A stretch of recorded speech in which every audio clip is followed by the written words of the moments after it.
आपको लगता है कि पाकिस्तान कहीं कहीं से भी इंडिया को कम्पीट कर सकता है किसी भी लेवल से किसी भी सेक्टर पे? मुझे नहीं लगता।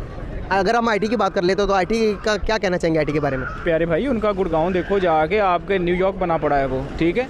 और उनके इंडिया का कहीं ना कहीं एजुकेशन फैक्टर तो नहीं है बहुत आगे डेवलप करने के पीछे? आ जाए इस तरफ जी, इंडिया के लोगों का जो माइंड है ना वो तरक्की करने वाला है। वो अगर उनका एक भाई तरक्की कर रहा है या ऊंचाई पे गया तो वो चाहते हैं कि हमारा दूसरा भी जाए, जबकि पाकिस्तान में ये है। जी तो कैसे हमारे साथ एक भाई मुझे तो उनकी तरफ चलते हैं, उनसे बात करते हैं। अस्सलाम वालेकुम। वालेकुम सलाम। कैसे हैं आप? अल्हम्दुलिल्लाह। नाम आपका?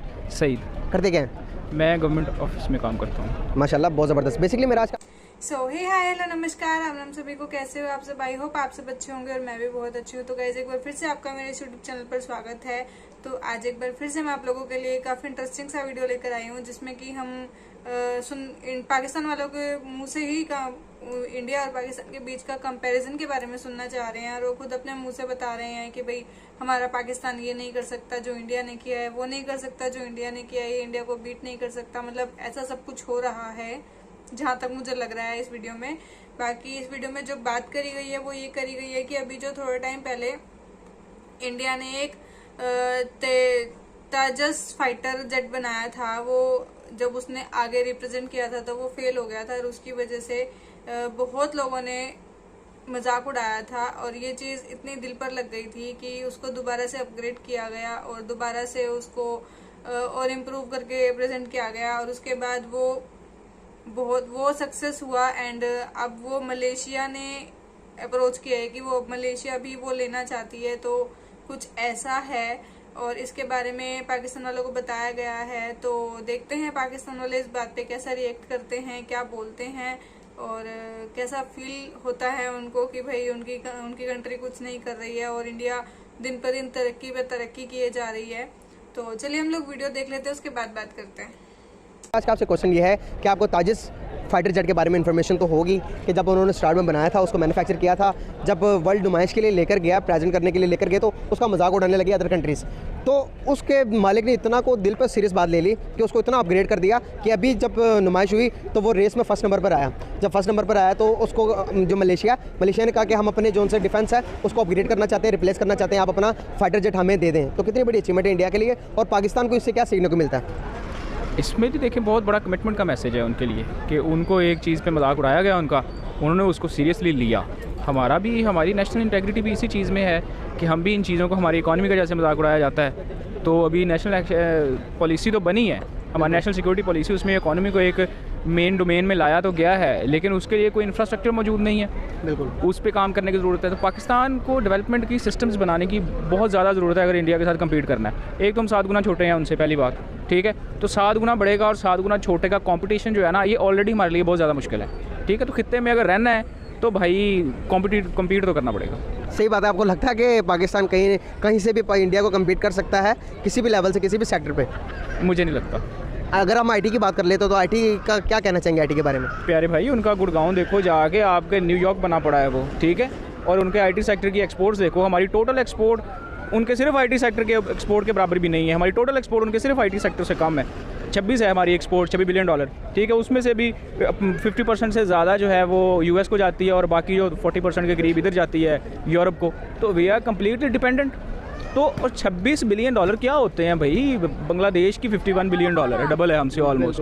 दिल्ली की 1 ट्रिलियन हो गई है। तो ये चीज़ें मैटर करती हैं ना। और हम यहाँ इंटरनल पॉलिटिक्स में इस तरह, और हमारे यहाँ डेमोक्रेसी प्रिवेल नहीं कर पा रही। इलेक्शन ही आज तक हम क्या चीज़ें हैं जो, क्या इंडिया के पास प्लस पॉइंट है जो कि पाकिस्तान के पास नहीं है? इंडिया के पास सबसे बड़ा प्लस पॉइंट, एक तो डाइवर्सिटी बहुत ज़्यादा है, उनके पास अपॉर्चुनिटीज़ बहुत ज़्यादा है, रिसोर्सेज बहुत ज़्यादा हैं।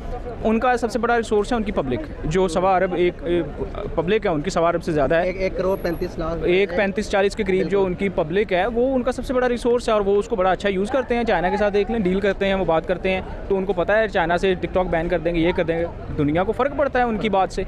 हम सारे मतलब कितने हैं हम, 22 लाख बताया जाता है, चलो 25 हो गए होंगे, 22 करोड़ बताया जाता है, 25 हो गए होंगे अब, तो 7 गुना का फ़र्क है भाई। सही बात है। क्या सीखने को चाहिए हमें, इंडिया से क्या सीखना चाहिए?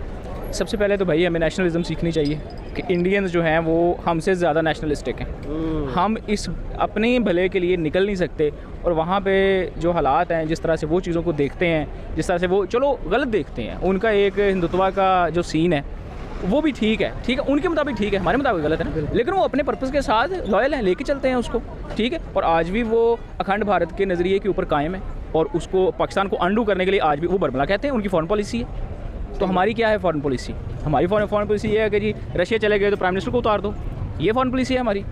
और एजुकेशन सेक्टर के बारे में क्या कहना चाहेंगे? एजुकेशन कितना इंपॉर्टेंट, कितना ज़रूरी है किसी भी मुल्क की तरक्की के लिए?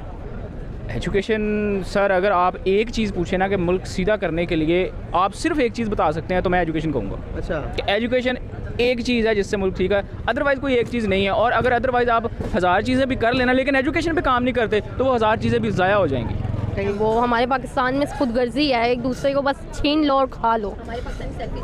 सही बात है। तो जैसे कि आप देख रहे हैं कि डे बाय डे इंडिया के अपने हर सेक्टर, आईटी सेक्टर देख लें आप, कोई भी सेक्टर आप उठाकर देख लेंगे, अमेरिका की जितनी भी बड़ी कंपनीज हैं उनमें इंडिया के सीईओ। क्या वजह लगती है कि पाकिस्तानियों में ऐसी क्या कमियां हैं जो कि हम वो चीज़ नहीं कर पा रहे जो इंडिया कर रहा है? इंडिया एक होकर चल रहा है, हमारे पाकिस्तान में लड़ाइयाँ ही नहीं मुक रही, इनकी अपनी ही लड़ाइयाँ ही नहीं ख़त्म हो रही, आपसी लड़ाइयाँ इन्होंने इतनी स्टार्ट की हुई है। इमरान खान के चक्रों में, नवाज शरीफ के चक्रों में आवाम पिस रही है और इनका कुछ भी नहीं जा रहा। हम कैसे ठीक हो सकते हैं? आप आ जाइए इस तरफ, आ जाइए, बात करते हैं। जी, क्या कह रही हैं आप? मैं ये कह रही हूँ कि इंडिया के लोगों का जो माइंड है ना वो तरक्की करने वाला है। वो अगर उनका एक भाई तरक्की कर रहा है या ऊंचाई पे गया तो वो चाहते हैं कि हमारा दूसरा भी जाए। जबकि पाकिस्तान में ये है कि अगर आपने तरक्की कर दी, आपके पास 4 पैसे आ जाएंगे तो वो कहेंगे कि हमारे दूसरे भाई को पता ना चले और इसके पास है ना वो भी हम छीन लें। पाकिस्तान इसीलिए तरक्की नहीं कर रहा है। पाकिस्तान एक सेल्फिश मुल्क है। हम लोग खुद पाकिस्तानी होने के बावजूद ही बता रहे हैं कि पाकिस्तान सेल्फिश है। अगर पाकिस्तान सेल्फिश ना हो तो मेरा ख्याल है कि इंडिया से ज़्यादा बढ़ के हम लोग काम कर सकते हैं, हमारे लोग ज़्यादा मेहनती हो सकते हैं। बिल्कुल सही बात है। आपको यही वजह लगती है कि वो प्लस पॉइंट लगती है कि जो कि वो डेवलप हो रहे हैं बहुत ज़्यादा? आप देखेंगे तो चाइना के बाद अब अगर मैन्युफैक्चर का हब माना जाता है इंडिया को, बड़ी बड़ी कंपनियां इंडिया का रुख करती है, पाकिस्तान का रुख नहीं करती। क्या वजह है? वो उसकी वजह यही है ना क्योंकि इंडिया के लोग जो है आगे बढ़ने की कोशिश कर रहे हैं। इंडिया ये नहीं चाह रहा कि हम पाकिस्तान जो है, आप ये देखें घरों में तो लड़ाइयाँ होती हैं। पाकिस्तान आपने किसी भी कंट्री के ये देखें जो लीडर हैं वो इस तरीके से लड़ रहे हैं, चाहे वो इमरान खान है चाहे वो नवाज शरीफ है। आप इमरान खान की तकरीर सुन लें, आप नवाज शरीफ की तकरीर सुन लें, आप मरीम नवाज की तकरीर सुन लें, उसमें ये क्या होता है? इमरान खान ये है, इमरान खान ये है, वो कह रहा होता है मरीम नवाज ये है, मरीम नवाज ये नहीं कहा जा रहा था जी हम आपके मुल्क के लिए ये कर रहे हैं, ये करें। मोदी कितना बुरा है, ठीक है, उसके बाद लेकिन कभी उसकी तकरीर में या कभी आपने ये चीज़ें, हम लोगों ने अपने मुल्क का तमाशा खुद बनाया हुआ है। एग्जैक्टली, ठीक है, हमने अपने मुल्क का खुद तमाशा बनाया हुआ है और लोग उस चीज़ का फ़ायदा उठा रहे हैं। आप छोटी सी मिसाल लें कि एक घर में लड़ाई होती है और अगर कोई मेहमान आ जाता है तो वो उसको उसी वक्त कवर कर देते हैं कि पता ना चले। और कुछ लोग होते हैं कि जब कोई मेहमान आता है उसको तमाशा दिखाते हैं। हमारा मुल्क पाकिस्तान एक तमाशा बना हुआ है और वो हम लोग खुद बना रहे हैं मिलके। जब ये सब कुछ खत्म हो जाएगा तो इंशाल्लाह हमारा मुल्क सब मुल्कों से ज़्यादा तरक्की कर सकता है इंशाल्लाह। बहुत शुक्रिया, बहुत अच्छा लगा आपसे बात करके। Thank you so much. ये नो डाउट एक बहुत बड़ी अचीवमेंट है कि आप एक कंपटीशन से इसलिए आउट कर दिए रहे हैं कि आप उसके कैपेबल ही नहीं है, और वो भी इंटरनेशनल लेवल पे। जब ये सिचुएशन इंडिया पे आई थी तो उनकी एक तरह से इंसल्ट थी कि भैया आपके पास तो एयरक्राफ्ट इतना भी अच्छा नहीं है, फ़ारग है। लेकिन खुशी इस बात की है कि उन्होंने कंटिन्यूसली उस पर वर्किंग की, उस पर मेहनत की और यहाँ तक पहुँचे कि टॉप 1 पे आके के, और इवन यहाँ तक कि लोग उनसे मंगवा रहे हैं जी कि आप हमें दें। एक न्यूज़ और भी थी कि AMCA इंजन जो एयरक्राफ्ट के लिए ही होता है, स्पेशली जेट फाइटर्स के लिए, अमेरिका ने ऑफ़र की है इंडिया को जी कि आप हमारे साथ मिलकर बनाएं। जो पहले रिजेक्ट कर दिया था US ने, अब उन्होंने कहा जी कि आप हमारे साथ मिलकर बनाएं। बेसिकली किसी भी कंट्री के लिए बहुत बड़ी अचीवमेंट है, स्पेशली उनके उस डिपार्टमेंट के लिए जो इस सारे मामले को डील करता है, कि उन्होंने कंटिन्यूसली इतनी मेहनत किया कि वो टॉप 1 पे आ गए हैं और जो सुपर पावर्स हैं वो उनके साथ मिलकर काम करना चाहती हैं इसी टेक्नोलॉजी के ऊपर। उन्होंने अपने उस काम के अंदर डेवलपमेंट की है। अगर एक चीज़ बुरी बन गई, उन्होंने ये नहीं कहा वो टीठ नहीं हो गए उसके ऊपर के नहीं ये चीज़ ज़बरदस्त है, उन्होंने उसके ऊपर वर्किंग की है, उसके ऊपर यानी उनके R&D डिपार्टमेंट ने काम किया होगा ना, ऑब्वियस सी बात है, जो उनका रिसर्च एंड डेवलपमेंट का डिपार्टमेंट है। मतलब बहुत ज़बरदस्त डेवलपमेंट है ये कि आपके पास अगर एक चीज़ नाकिस बन गई है, माना उन्होंने एक चीज़ नाकिस बन गई है, उसके ऊपर उन्होंने दिन रात काम किया। बात है। दूसरे अगर फाइटर जेट की हम बात करें, पाकिस्तान के पास भी है, इंडिया के पास भी है, अमेरिका के पास भी है, लेकिन उन सब का कंपैरिजन अभी लास्ट टाइम जब आपको पता ही है कि दूसरी कंट्रीज़ में, टर्की में, अमेरिका में, उसके बाद रशिया में, इन कंट्रीज़ में फाइटरों का मुकाबला होता है। इन मुकाबले के अंदर जब लास्ट टाइम मुकाबला हुआ था तो इस ताजिस फाइटर को लेते ही नहीं थे कि भाई ये क्या मुकाबला करेगा दूसरे को, लेकिन अभी जो मुकाबला हुआ इसमें पहले नंबर पर आया और पूरी दुनिया हैरान होगी। कम वेट और इतना सारा कैपेबिलिटी रखता है कि इतने सारे मिसाइल्स को अपने अंदर स्टोर करे और लॉन्ग रेंज है उसकी, काफ़ी दूर तक जा सकता है। क्या समझते हैं आपके, एक जब बंदा कोई ठान लेता तो पॉसिबल, हर चीज़ पॉसिबल है, ये साबित कर दिया इंडिया ने। क्या समझते हो आप? आपने खुद ही बात कर दी कि जब एक बंदा एक चीज़ ठान लेता है तो वो फिर करना उसके लिए मुश्किल नहीं होता। वो तो एक बंदे की बात हो रही है, तो फिर एक पूरा मुल्क है, पूरे एक मुल्क ने ठान लिया कि भाई हमने इस चीज़ के अंदर जो है वो नंबर 1 आना है, तो उन्होंने मेहनत किया, उसके ऊपर दिन रात काम किया और अब वो नंबर 1 आ गए। कि जो उनको एक्सेप्ट नहीं करते थे कि नहीं यार आपका जो दुत्कारते थे ना एक तरह का कि आप लोगों का जो जट है काम का नहीं है, और फिर उन्होंने ही उनको बुलाया और जब बुलाया तो वो नंबर 1 पे आ गए। सही बात है। क्या फ्यूचर देख रहे हैं आप इस तरह ही अगर डेवलपमेंट करती रही आईटी के फील्ड में और दूसरे सेक्टर्स के अंदर डे बाय डे कोई नई नई खबरें सुनने को मिल जाती है, आज इंडिया ने ये कर दिया, आज इंडिया ने वो कर दिया, इन सब का क्या क्रेडिट किसको जाता है? इन सबका क्रेडिट सबसे पहले तो उनकी गवर्नमेंट को जाता है कि आज इनकी पॉलिसीज़ इतनी ज़बरदस्त हैं, ब्यूरोक्रेट्स को जाता है वहाँ के जो उसको इंप्लीमेंट कर रहे हैं। ये यानी कि आप देखें ना, हम पाकिस्तान में खड़े हुए हैं, पाकिस्तान के अंदर आपने कभी कोई ऐसी खबर सुनी हो कि आज हम यहाँ पे हैं तो आज हम सुन रहे हैं जी कि हमारा IT जो डिपार्टमेंट है वो इतना बूस्ट कर गया और वो दुनिया के इतने नंबर के ऊपर आया है। और कल को हम सुन रहे हैं कि जी हमारा जो डिफेंस का डिपार्टमेंट है, जो जिस तरह भी आप बात कर रहे हैं उनके क्या नाम है, जेट की, हमारा जो डिफेंस का डिपार्टमेंट है उसने ये कारकर्दगी दिखाई है। लोग इधर उधर आए जाएँ, ये जो एक दूसरे से डरते रहते हैं, ये चीज़ें ख़त्म होनी चाहिए, टेरर ख़त्म होना चाहिए दोनों साइड्स के ऊपर। जो भी इशूज़ हैं मिल बैठ के टेबल टॉक के ज़रिए ख़त्म होने चाहिए। इस टेबल टॉक से बेहतर जो टेबल डिप्लोमेसी है, इससे बेहतर कोई हल नहीं है। हम भी उनको चाहने वाले हैं, वो उम्मीद है वो भी हमसे लोग प्यार ही करते होंगे। तो मेरा मैसेज इनके लिए यही है। क्या समझते हो कि पाकिस्तान के जो फाइटर जेट्स हैं वो अपग्रेड कर पा रहे हैं या फिर हमारे जो फाइटर जेट है इंडिया से बेटर है? क्या सीन है, कुछ बताना चाहेंगे इस बारे में? बेसिकली इसके ऊपर तो कोई ऐसे न्यूज़ तो नहीं आई कि पाकिस्तान ने कोई अचीवमेंट की है या कोई भी नई टेक्नोलॉजी इंट्रोड्यूस की है फाइटर जेट्स के ऊपर। अगर मेरी नज़रों से नहीं गुजरी में भी हो, और तो इसमें इट मीन्स कि वो स्टैंडर्ड ही है जो उनका रिसेंट था या जो पहले था। अगर इसके अकॉर्डिंग मैं तो कहूँगा उनको इंडिया से सीखना चाहिए कि वो नेबरिंग कंट्री होकर इतना आगे निकल गया, तो इनको भी इसी पे वर्किंग करनी चाहिए कि अगर उनको एक मुकाबले से निकाल दिया गया था, उन्होंने वर्किंग करके टॉप 1 पे आ गए, तो हमारी भी ख्वाहिश यही होगी जी कि हमारे स्टेट टॉप 1 पे आए, वर्किंग करे, मेहनत करे। क्या कुछ नहीं है, सारे वसाइल तो हैं इनके पास। बिल्कुल। इन फ्यूचर क्या इंडिया चाइना को कम्पीट कर सकता है इस मामले में? बेसिकली सारी बात डिपेंड करती है आपकी कंटिन्यूसी पे। चाइना है, मैं तो उसे हमेशा सेकंड सुपर पावर ही कहता हूँ। मैं US के बाद चाइना ही है, उसके बाद रशिया, और उसके बाद आई थिंक इंडिया ऊपर आ रहा है। लेकिन काफ़ी ज़्यादा मेहनत करनी पड़ेगा। मैं एक न्यूज़ सारे लोग हंस भी रहे थे, वो नो चाइना हेट्स के ऊपर, मतलब एक कैब सिंह जो चाइना के अगेंस्ट थी, उनकी डिमांड इंडिया में इतनी, उन्होंने वो बनानी शुरू कर दी। अब वो कहते हैं इट्स बिजनेस।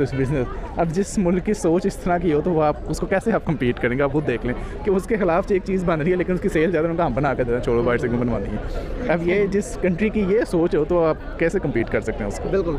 बहुत शुक्रिया यार, बहुत अच्छा लगा आपसे बात करके। Thank you so much.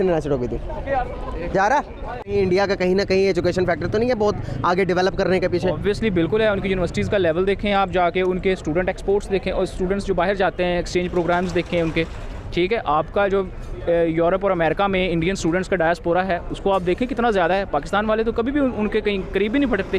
पहले तो सैंक्शन लग जाती है, हमें वीज़ा नहीं मिलता स्टूडेंट को बाहर जाने के लिए, ठीक है। और अगर वहाँ जाते भी हैं तो हम इतनी कम तादाद में होते हैं, और हमारी एम्बेसीज़ के माशाल्लाह जो हालात हैं वहाँ पे ये सऊदी अरब में मज़दूरों को सपोर्ट नहीं करते, यूरोप के अंदर जो है इनको स्टूडेंट्स को सपोर्ट नहीं कर सकते। अब यूक्रेन में जो स्टूडेंट्स हैं उनके साथ क्या बुरे हालात हुए हैं जब यूक्रेन की जंग शुरू हुई है। बिल्कुल। उन्होंने कहा कि हम जो पाकिस्तानी स्टूडेंट्स हैं, उन्होंने कहा हम इंडियन नेशनलिटीज़ हैं तो हमें इंडिया भेज दो, तो वहाँ पर उन्होंने इंडिया भेज दिया था। हमारे जो उनसे पाकिस्तानी स्टूडेंट्स हैं ये कहकर उन्होंने बचा लिया।